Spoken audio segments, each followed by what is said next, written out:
faith is a way you live. It's a relationship. To me, faith is a relationship with Jesus. And it's a constant relationship. It's a relationship that begins the minute you wake up in the morning and until you fall asleep at night. So faith is having Jesus in my heart, having Christ in my heart, and having the ability to go through life knowing that I can trust Him to help me and give me guidance and wisdom in the things that I face. Well, I begin every day reading through the Bible. So I started that last year, and I read several chapters of the Bible and have my prayer time when I first wake up in the morning. So it really begins then, but it really is active throughout the whole day. For example, I'll be driving to work and be driving over the Don Holt Bridge, and I'll just feel His presence with the beautiful sky and the water, and we'll talk to Him, or there are things coming up in the day and meetings or decisions that have to be made, and I will pray with Him, talk to Him, pray to Him, talk to Him about kind of what I'm dealing with, asking for help, asking for guidance, and so it really begins that way for me. And then honestly, it's really the whole day long. I want to be a positive influence on people. I want to show Jesus to other people. It's not always easy to do. I don't always do it, but I sure want to, and that's my goal. That's my desire. So it's really even going through the day, whether you're in meetings or just one-on-one interviews or talks with people or running into people at the restaurant or whatever it is, I do try to live my life that I show people Christ in the way that I act, and I think that's important, to not only talk the talk but walk the walk. So it's really a process throughout the day, and I just try to continue to remind myself that Jesus is in my heart and that He's helping me, and I'm serving Him. Family is, besides Jesus Himself, it's the most important thing to me. I was raised in a big family. I'm one of 5 kids, number 4 out of 5, and so 4 boys and a girl. And it's something that has been really, really important to me in my life. I'm a relational kind of person. I have really good relationships with my family. I talk to my mother, who's now 91, and I talk to her every day. I call my kids every day. I'm not sure they like that, but I like it a lot. My middle child is coming in today, going to move in with us for a while. I'm moving to Charleston, actually today. And I called her this morning and I said, "Hey, Lindsay, Merry Christmas." And she said, "Dad, what do you mean, Merry Christmas?" I said, "It feels like Christmas morning to me because you're moving to Charleston and you're going to be around us." So family are people that, you just come, the good, the bad, and the ugly. They're always there for each other. They're always, you always have people that you can count on that love you, and they see through your bad, they see through the good, they see everything about you, and yet you still love each other and you still support one another. Well, again, I'm a relational type of person, just by nature. My goal, what I'm trying to do with this athletics department is to create a family atmosphere. Now, the truth about family is not all the times family gets along like you would want them to or think they should.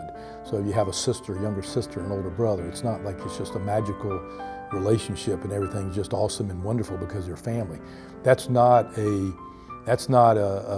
reason that things happen, and things happen like you want them to. So what we're trying to do, what I want to do with this athletics department, is to create a family atmosphere where, despite the fact whether we agree or not, we love one another, we care about each other, we're there for one another, we're interested in each other as people more than we are the fact that they're doing a job. I talk to a lot of coaches about that.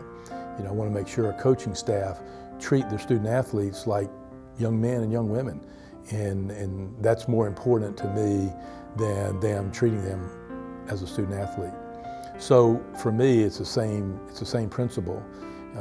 For me, an athletic department, we have roughly 75 employees, so it's a lot of people to keep up with. I want to know if somebody has a baby. I want to know if somebody's mother is in the hospital. I want to know because I feel like I have a responsibility to reach out and let them know that I care about it and that I'm praying for them. I picked up a saying many, many years ago from a Sunday school class, and it was on a 8x10 white piece of paper that was typed out, and it said, "They don't care how much you know until they know how much you care."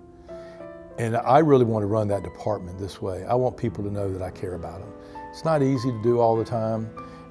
There are a lot of things that get in the way. It's obviously a very hectic, busy schedule, in my role, and sometimes that can overshadow people, and I never want that to happen. But for me, I want our department to feel like family. I want them to know that we do care and love each other and that we got each other's back. I always wanted to be an AD, had the opportunity at the last school, and then was working for a nonprofit for about 15 months. And the way it came about is I really prayed about whether to get back in or not, because it can be a really hard job, and sometimes it's not fair. And fairness, I think, got lost in the garden. But at the same time, I wanted to have influence. I wanted to be a positive influence. And I knew from my last AD role that people told me what an influence I had been in their life. And that's a great responsibility. You know, we're only here in this earth for a short time.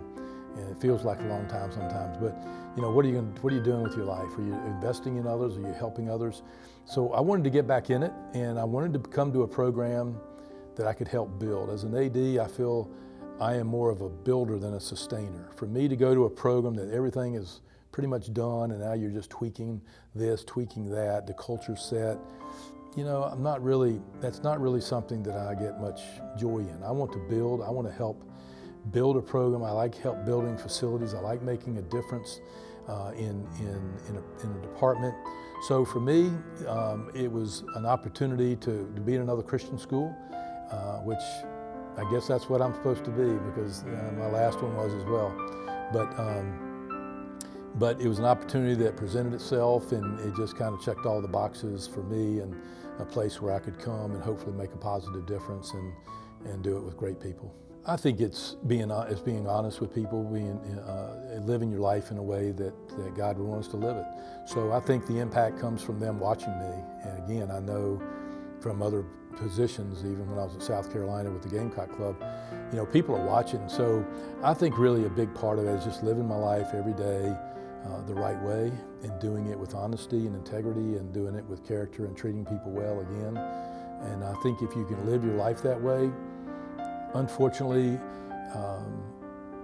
I have this saying that I want to stay on the high road. Unfortunately, I don't think a lot of people do that. A lot of people kind of let life get in the way, and I don't want to do that. So I'm hoping to do that, and that's my goal. But I just want to impact them by the way they see me treat other people, the way I do business, the way I carry myself, the way I treat my wife, the way I treat my kids, the way I treat strangers. And you know, there's a saying that you really know the character of a person by how do they treat somebody that can't do anything for them. So I want to be a good example in that kind of situation, and treat people well, and let people know that I do care. I think it's being a good role model. I think it's giving them, first of all, putting a coaching staff around them that will be people that will be of high integrity, that will treat them well. So we all know that student athletes look at coaches, and you know, John Wooden, and there's so many other coaches that you hear people talk about, and what kind of influence they have. So I think the first thing that I have to do is make sure that the people we put around them, whether it's sports information, or whether it's strength and conditioning, or whether it's athletic training, or the coaches themselves, I think we need to put the right kind of people around them that have the right kind of heart, that embrace the mission of this university. And I think by doing that, I think people will really see what it's all about. It's a place that puts God first. It's a place that wants to make a positive impact on all the student body, to prepare them, just like we're trying to prepare our student athletes, but to prepare them to graduate and go out into the world and make a difference, to make a positive difference. And as a Christian university, you know, the spiritual part of that is the most important part, but there are other parts as well. So CSU is a school where people can come in and they can grow in their faith, they can learn about faith if they don't know it, and then it'll equip them with the tools they need to go out to their hometown one day, or wherever they end up doing what they do, and be a positive impact and role model for others.